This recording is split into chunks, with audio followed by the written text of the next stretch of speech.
Atos 20, versículo 7 diz assim: no primeiro dia da semana, domingo, hoje é domingo, amém, irmão? Domingo, reunimos-nos a fim de partir o pão. Paulo, que estava para sair no dia seguinte, falava-lhes, tendo prolongado o seu discurso até meia-noite. Vamos embora, gente? Quem está comigo aí? As glórias a Deus estão diminuindo. Havia muitas luzes no aposento superior, no cenáculo onde estávamos reunidos. Certo jovem chamado Eutico estava sentado numa janela. Prolongando Paulo ainda mais o sermão, o jovem adormeceu profundamente, vencido pelo sono, caiu do terceiro andar, quando o ergueiro estava morto. Então Paulo desceu, debruçou-se sobre ele, abraçando, e disse: não vos perturbeis, pois a vida está nele.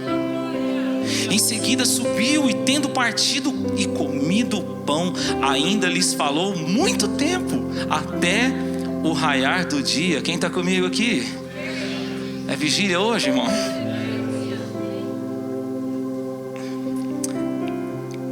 E levaram vivo o jovem e ficaram muito consolados. O grande apóstolo Paulo estava pregando o evangelho em Troade, e a palavra fala que ele resolveu prolongar o discurso. Alguma coisa diferente estava acontecendo ali, igreja. Tinha uma atmosfera diferente, tipo o que está aqui hoje. Eu sinto uma atmosfera diferente aqui hoje. E ele resolveu prolongar aquele discurso. E a palavra fala que tinha um jovem chamado Eutico. Eutico, o significado desse nome é prosperidade, felicidade. Esse jovem chamado Eutico, ele estava sentado numa janela. E a palavra fala que ele, vencido pelo sono, eu não sei como, eu fico tentando entender como que aquele jovem chamado Eutico, como que ele conseguiu dormir naquele culto. Quem estava pregando ali era o apóstolo Paulo. E não era qualquer noite, ele estava empolgado, ele estava prolongando o discurso. Mas aquele jovem dormiu. E a Bíblia fala que ao dormir, ele foi vencido pelo sono, ele dormiu. Ele caiu da janela, num lugar alto, do terceiro andar, e caiu como morto. Você percebe que não é o suficiente estar na presença de Deus. Ele estava na presença de Deus, assim como nós estamos. Ele estava, mas ele estava mal posicionado. E porque ele estava mal posicionado, ele morreu.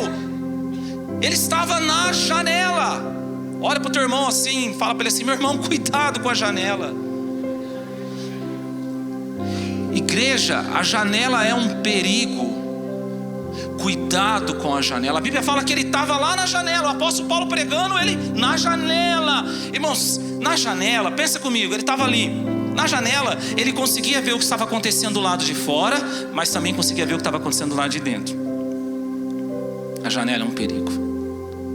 Ele viu o que acontecia do lado de fora e também o que está acontecendo do lado de dentro. E quando a pessoa está na janela, irmão, é assim. É desse jeito. Ela quer viver o que não é de Deus e quer continuar vivendo mesmo assim o que é de Deus. É tipo uma vida dupla. Pessoa quando está na janela é desse jeito. Quando ela está mal posicionada, está lá na janela, ela quer viver o que não é de Deus e quer continuar vivendo o que é de Deus. É uma vida dupla que ela arrumou. E quando você está na janela, janela é um lugar de distração. Cuidado com a distração. Janela é um lugar de insatisfação. E vou falar uma coisa para vocês: nós temos uma grande janela dos nossos dias, que é a internet. Pastor, você está pregando contra a internet? Negativo. A internet é algo maravilhoso se nós usarmos da maneira certa, mas ela pode ser uma perdição se nós usarmos da maneira errada. Eu estou pregando contra o mau uso da internet. Porque quantas pessoas estão nessa janela, estão vivendo nessa janela de forma errada, estão vivendo uma vida de insatisfação, porque ficam ali comparando a vida de outra pessoa com a sua própria vida. E posso falar uma coisa: sua vida é boa até que você compare ela com a de alguém. Sua vida está muito bem, até quando se você começar a comparar sua vida com a vida de outra pessoa. Quantas pessoas estão na janela, nesse lugar de insatisfação? Aí está insatisfeito com a sua vida emocional, insatisfeito com o seu casamento, insatisfeito com o seu trabalho, insatisfeito com a sua própria história. Tem gente que é revoltado com a sua própria história. Tá lá na janela, olha para o teuzinho e fala: meu irmão, sai da... Fala para ele assim, ó: sai da janela, meu filho. Janela é um perigo. A palavra fala, segundo Samuel. Vocês estão aqui, gente? Segundo Samuel capítulo 6, a Bíblia fala de Mical, filha de Saul, agora casada com o rei Davi. A Bíblia fala que um certo dia, segundo Samuel capítulo 6, ela vai na janela. Por quê? O que estava acontecendo? Davi estava todo feliz vindo com a Arca da Aliança, trazendo a Arca da Aliança para a sua cidade, para Jerusalém. Sabe, a Arca da Aliança simboliza a presença de Deus, era o lugar onde a presença de Deus se manifestava. E Davi estava tão feliz com aquilo, porque nos dias de Saul, do pai de Mical, nos dias dele, ele não pensou na presença de Deus. Mas Davi era um rei segundo o coração de Deus. Ele amava a presença de Deus, ele queria a presença de Deus. Quantos querem a presença de Deus aqui? Ele desejava a presença de Deus, ele lutava por ter a presença de Deus. E a palavra fala que ele estava chegando com a Arca da Aliança em Jerusalém. A Bíblia fala que ele estava dançando com todas as suas forças. Davi estava vivendo um grande dia. E a Bíblia fala que Mical, olhando da janela, ela olhou para o seu próprio marido. A Bíblia fala que ela desprezou, ela menosprezou o que estava acontecendo na vida dele. Ela chegou a chamar ele de vadio.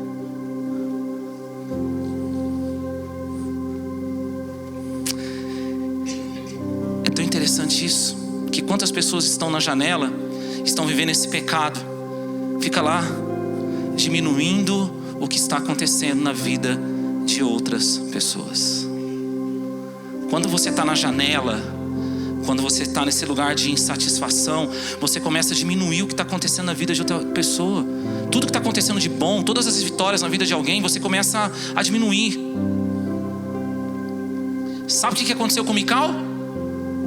Ficou estéril, não teve mais filhos. Você pode dizer misericórdia? Não teve mais filhos. Ei, quando você está na janela, quando você está nesse lugar mal posicionado, a sua vida fica assim, uma vida infrutífera. Não acontece mais nada, a vida não flui, fica uma vida bloqueada, uma vida travada. As coisas não acontecem com você. Você luta, você corre atrás, você tenta e vai com tudo, e as coisas não acontecem, porque você está na janela, você está mal posicionado, você está numa vida de insatisfação. Você fica diminuindo o que está acontecendo na vida de outras pessoas. Esse jovem estava na janela, e porque ele estava na janela, o Eutico, ele caiu. Interessante, meu irmão, que ele não caiu para o lado de dentro. É impressionante isso, né? Sempre quando a pessoa cai, ela cai para o lado de fora. É ou não é? 50% de chance para cair para o lado de dentro e 50% de chance para cair para o lado de fora, sim ou não? Esses dias para trás, a minha cachorrinha subiu no muro e caiu. Que lado que você acha que ela caiu? Lá de fora, irmão.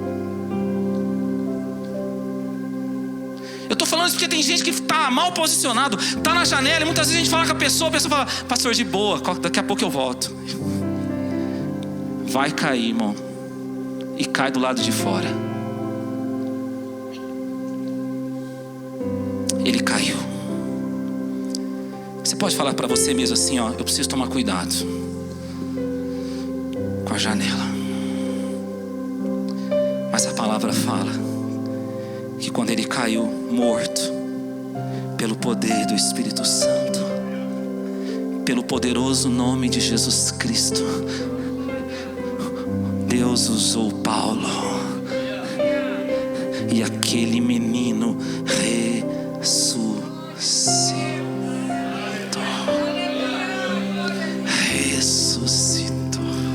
Sabe, talvez você está ouvindo essa palavra, você pensa: pastor, o apóstolo Paulo, tão cheio do Espírito Santo, não podia ter evitado isso, não poderia ter falado para aquele menino: sai da janela, menino, você vai cair. Deus não poderia usado o apóstolo Paulo para prevenir aquela situação daquele menino cair da janela. Eu preciso te entregar uma palavra aqui. Você quer receber essa palavra? Deixa eu te falar uma coisa, presta atenção nisso.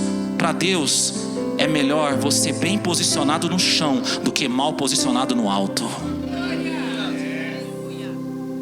Para Deus é bem melhor você bem posicionado no chão do que você mal posicionado no alto. Do que que adianta estar no alto se você está mal posicionado? Qualquer hora você vai cair. Mas eu quero te falar uma palavra de Deus aqui. Levante as suas mãos em nome de Jesus. Se você chegou aqui essa noite e tem alguma área na sua vida que você sente que essa área está no chão, pastor, essa área da minha vida está no chão, eu não sei o que eu vou fazer. Se você se posicionar verdadeiramente na presença de Deus, Ele vai ressuscitar na tua vida tudo aquilo que morreu quando você estava mal posicionado no alto. Ele vai fazer ressuscitar na tua vida com você bem posicionado na presença dEle. Ele vai fazer.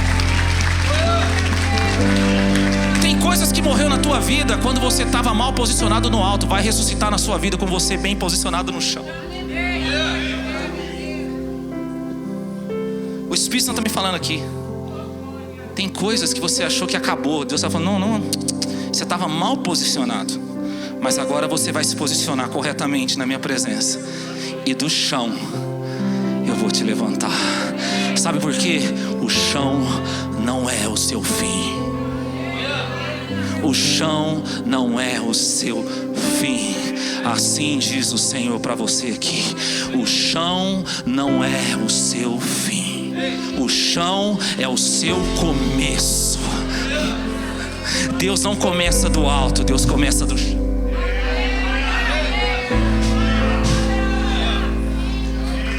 Quem está sentindo uma palavra profética aqui essa noite? Quem está sentindo uma palavra profética aqui essa noite? É desse chão que você está hoje que Deus vai começar novas coisas, novos projetos, novos objetivos, novas realidades sobre a tua história.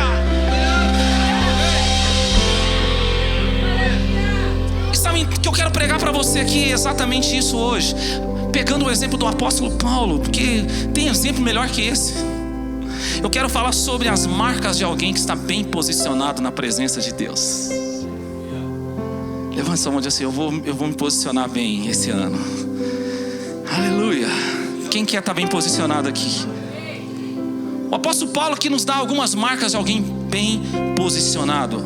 A primeira marca está Atos 20, versículo 10, diz assim: então Paulo desceu, debruçou-se sobre ele e abraçando disse: não vos perturbeis, pois a vida está nele.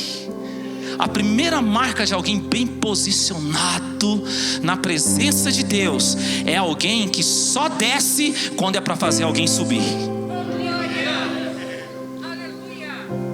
É alguém que só desce quando é para fazer alguém subir. Gente, o apóstolo Paulo desceu porque ele queria fazer aquele jovem subir. Ele não desceu por descer.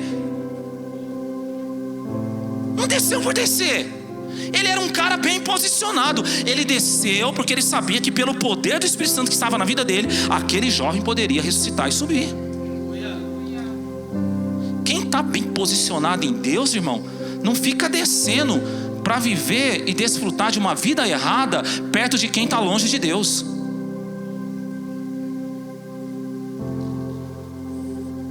Olha o silêncio da morte. Essa história, eu estou aqui, não, irmão, quem está bem posicionado não vive essa vidinha de ficar desfrutando de coisas erradas perto de quem está longe de Deus. Se você desceu é para fazer alguém subir.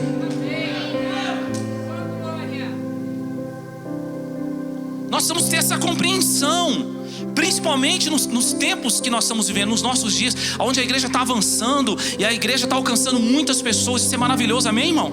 Só que nós estamos descendo com objetivo para fazer pessoas subir para Deus, aleluia. Até porque é uma diferença muito grande em descer e cair.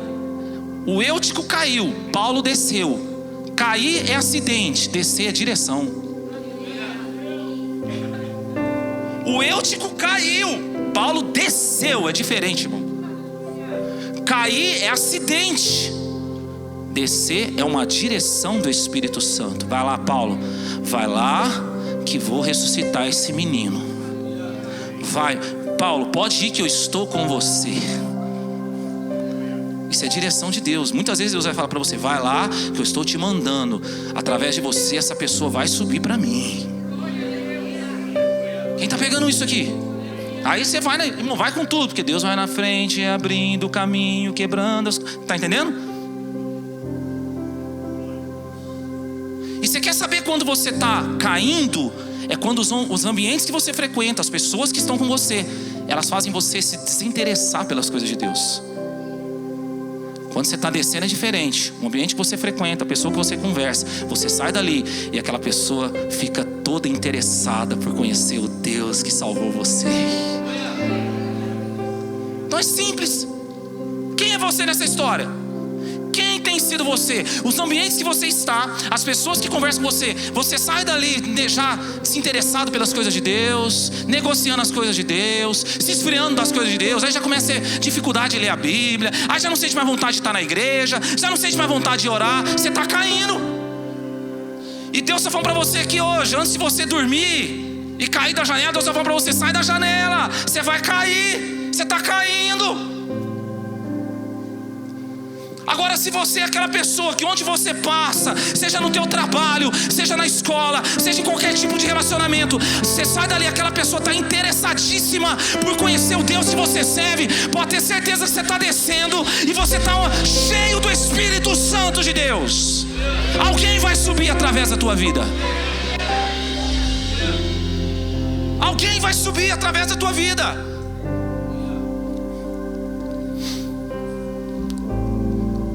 Cair é acidente, descer uma direção de Deus. Mas a Bíblia fala que Paulo desceu por uma direção de Deus. Ele se debruçou, abraçou aquele menino e o menino ressuscitou. Ei, pega isso em nome de Jesus. Se você tiver esse estilo de vida, de descer apenas para fazer alguém subir, tudo que você abraçar vai ressuscitar. Negócios que estavam mortos, você vai abraçar, vai ressuscitar. Sonhos e projetos que já tinham morrido, você vai abraçar e vai ressuscitar. Pessoas que já tinham morrido na fé, você vai abraçar e vai ressuscitar. Porque um dia Jesus foi crucificado, desceu à mansão dos mortos, ao terceiro dia Ele ressuscitou. E por causa disso, um dia nós vamos subir e estaremos com Ele para sempre. Porque um dia Ele desceu para fazer alguém subir. Um dia Ele desceu para você poder subir. É muito forte, isso é violento demais. Muito forte. O Espírito Santo me fala: você que está aqui hoje, se você começar a ter esse estilo de vida, tudo que você abraçar para fazer, mesmo que esteja morto, cantar lá, lugares que já tinham morrido, você vai chegar, você vai abraçar essa causa, vai ressuscitar. Uau, tem muita presença dele aqui. Mas tem uma segunda marca que eu quero deixar para o teu coração, de alguém bem posicionado, que está no versículo 11, diz assim: em seguida subiu, tendo partido e comido o pão, ainda lhes falou muito tempo, até o raiar do dia. Então ele partiu. Irmãos, essa segunda marca, ela é muito poderosa. Quem está bem posicionado em Deus, não para, não para, não para, até cumprir todo o propósito de Deus na terra. Você pegou isso? O menino morreu, Deus usou Paulo, o menino ressuscitou. Paulo já tinha prolongado o discurso, ele podia muito bem ir embora, ele estava desejoso por estar na festa de Pentecostes. Esse era o objetivo de Paulo. Ele não queria perder a festa do Pentecostes. Ele poderia muito bem ir embora, irmão, mas ele voltou. Ele subiu com o menino porque o propósito ainda não tinha sido cumprido. Qual que era o propósito de Paulo ali em Troade?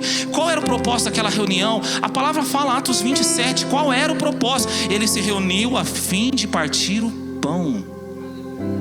Ele ainda não tinha partido o pão. Quando o menino caiu, o pão ainda não tinha sido partido, ainda não tinha acontecido a ceia. Não tinha acontecido. O propósito era esse. Paulo falou: não vou embora. Pode ter morrido, pode ter ressuscitado, eu vou voltar, porque eu tenho um propósito de Deus aqui hoje. quero te falar uma coisa, querido, em nome de Jesus, receba isso. Você que foi salvo, quem foi salvo por Jesus aqui? Dá um glória a Deus. Quem foi salvo por Jesus aqui?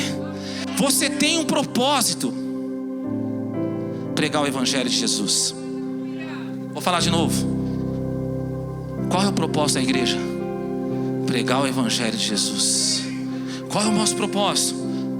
Quero ouvir você, para ver se você está entendendo. Qual é o teu propósito?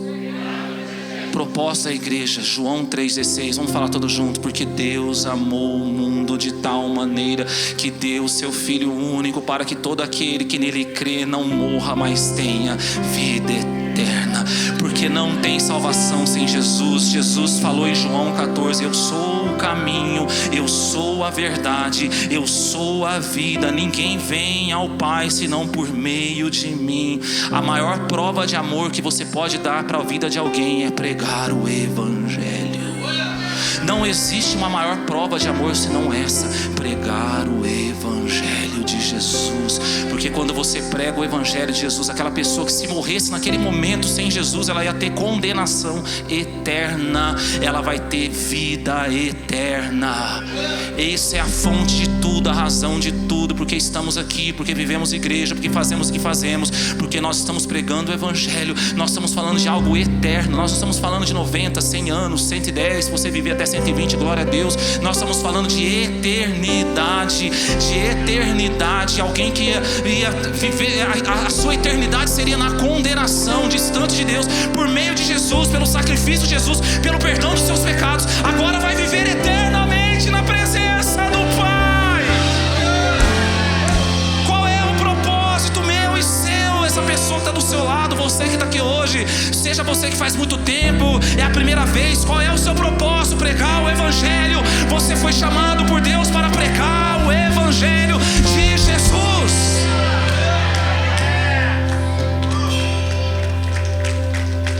Esse é o propósito.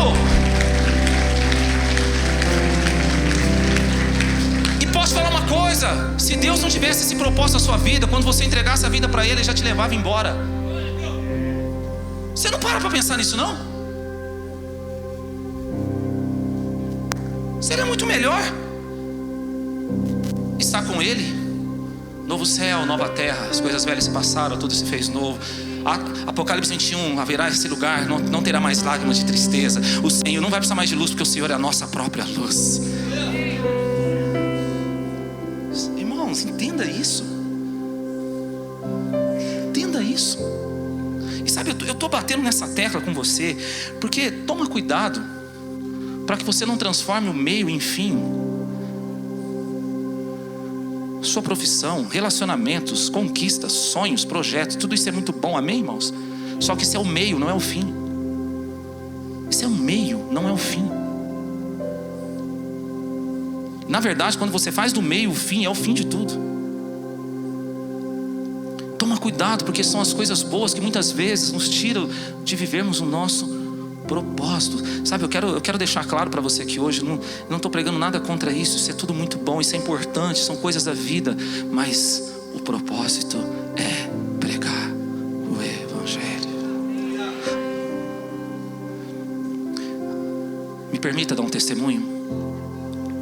Há um tempo atrás, um irmão que é do corpo de bombeiro, ele me chamou, me ligou, falou: pastor, a gente acabou de fazer aqui uma ocorrência e a pessoa que tinha tentado tirar a própria vida, e você pode ir comigo fazer essa visita? Porque na hora que eu estava lá com ele, eu falei de Jesus para ele. Você pode ir lá comigo? Eu falei: vou com você. E fomos lá, fizemos uma visita para aquele rapaz.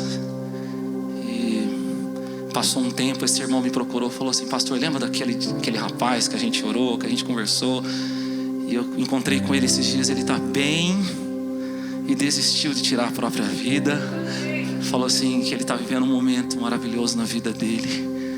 Eu fiquei pensando, aquele irmão do corpo de bombeiro, naquele dia, ele poderia ter sido apenas uma pessoa do corpo de bombeiro, mas ele foi ali o propósito de Deus. Ele cumpriu o propósito de Deus.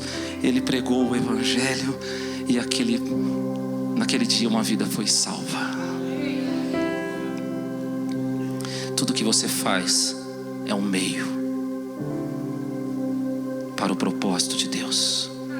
E estou falando isso para você aqui hoje. Às vezes você está assim: pastor Lúdio, eu vim aqui hoje porque eu estou com um problema financeiro, eu estou doente, eu estou com um problema sentimental, eu preciso...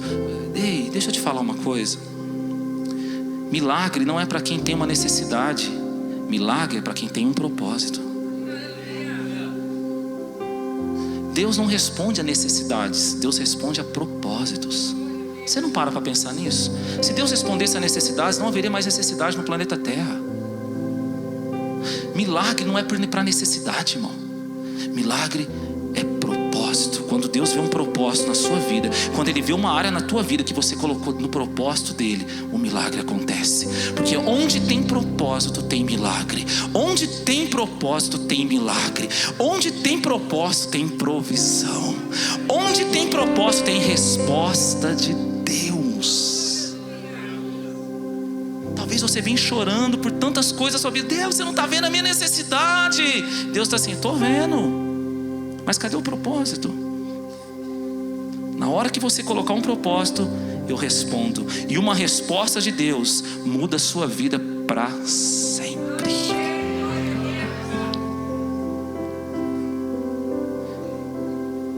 Hoje à tarde eu estava orando por esse momento que nós teríamos juntos. E Deus me fez lembrar uma pessoa que cumpriu o propósito dela, e por isso eu estou aqui hoje.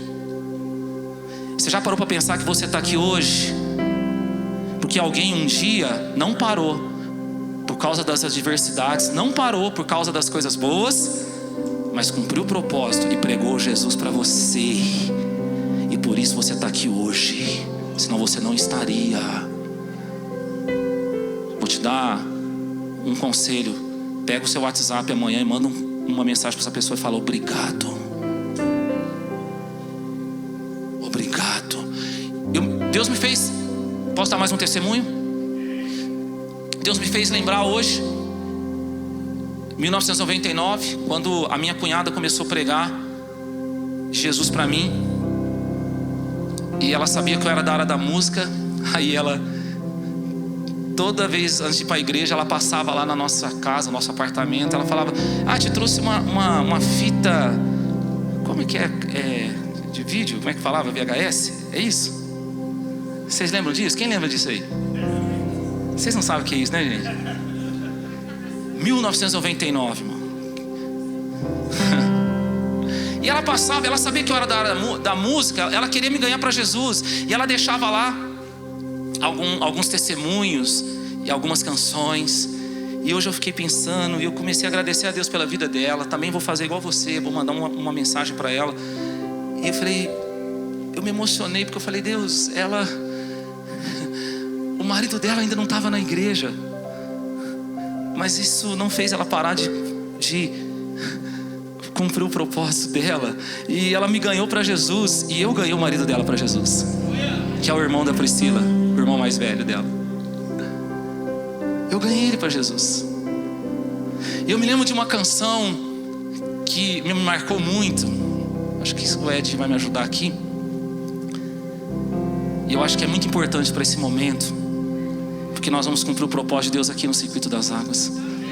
Ela é assim, ó: a minha alma estava longe do caminho do céu.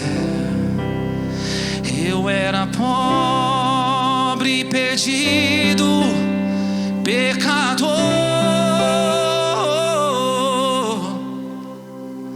mas Jesus transformou minhas trevas em luz, quando Ele estendeu a sua mão para mim. Quando Jesus estendeu a sua mão, estendeu a sua mão para mim. Eu era pobre e perdido, sem Deus, sem Jesus. Quando Ele estendeu amar.